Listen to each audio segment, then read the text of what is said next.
ดังนั้นขอจึงอยากให้คนลาวทุกคนร่วมสนับสนุนเพลงลาวของเขาอย่าสุเฝ้าผิดอย่าสุเฝ้ากั้นว่าเขาบ่มีคุณภาพฟังเบิ่งก่อน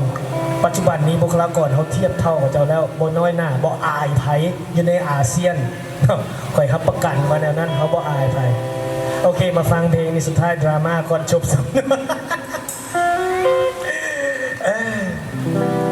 ใช่พระจบมอเจ็ดไม่หมาดๆมีป่ะ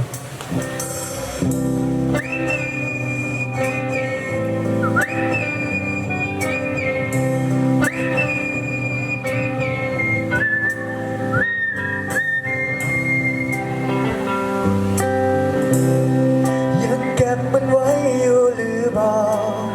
เสื้อต่อนั้นที่เซ็นให้กันก่อนจากลามีตาหอยยิ้มรูปเก่าที่เคยถ่ายกันมาจำได้บอกว่าในภาพนั้นมีพันแดงเวลาผ่านเลยแต่ยังไม่เคยจะลืมเลือนเพียงแต่เหมือนทุกอย่างได้เกิดขึ้นในเมื่อวานขอเสียงทุกคนที่คิดพอมาจะฟังใจอยู่ใส่พูดใดที่คิดพอแฟนเก่าตอนนั้นเหลือยังได้ใส่ชีวิตบวกกันยินดีนำเด้อคิดทอดคิดสาขาสาวคือคนห้องเรียนพอมีพัดลมก็ยังตั้งใจศึกษา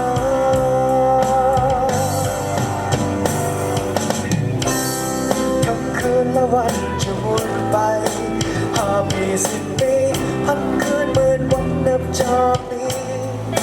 ภาพเก่าเหล่านั้นมันจำฝังใจบอกเคยลืมติดอยู่ภายในสิ่ง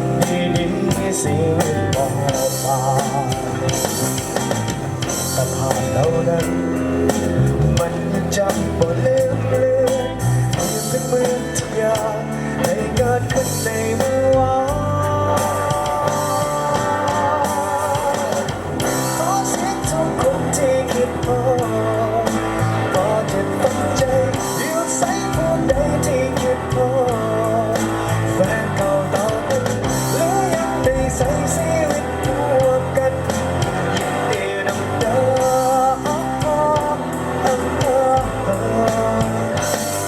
คิดทอดคิดสองหาสาวที่พบห้องเรียนฝึกอบรมจะพวกเขาได้ดี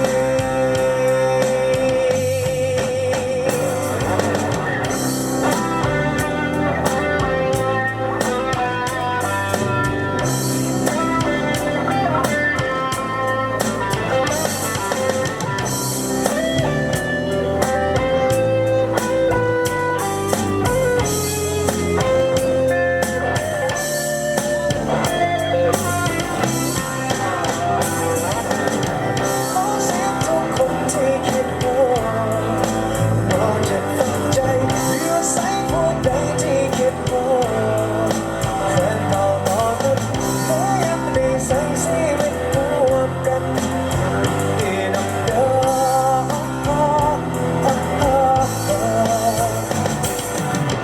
ขอเสียงทุกคนที่คิดว่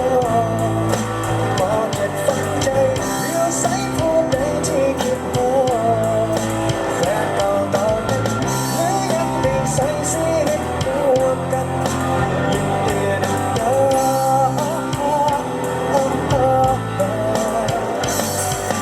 ทอดจิตสองหาสาวที่พบห้องเรียนที่ฝึกอบรมจะพวกเขาได้ดี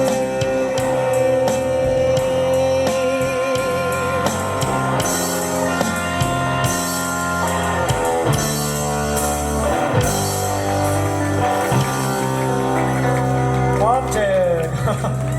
อ้าวพอหอมปากหอมคอเลยวันนี้ก็มาเล่นมาเยี่ยมมาอยากจะซื้อเนาะโอกาสหน้าฟ้าไหมเนาะจังพ่อกันตื้ออีก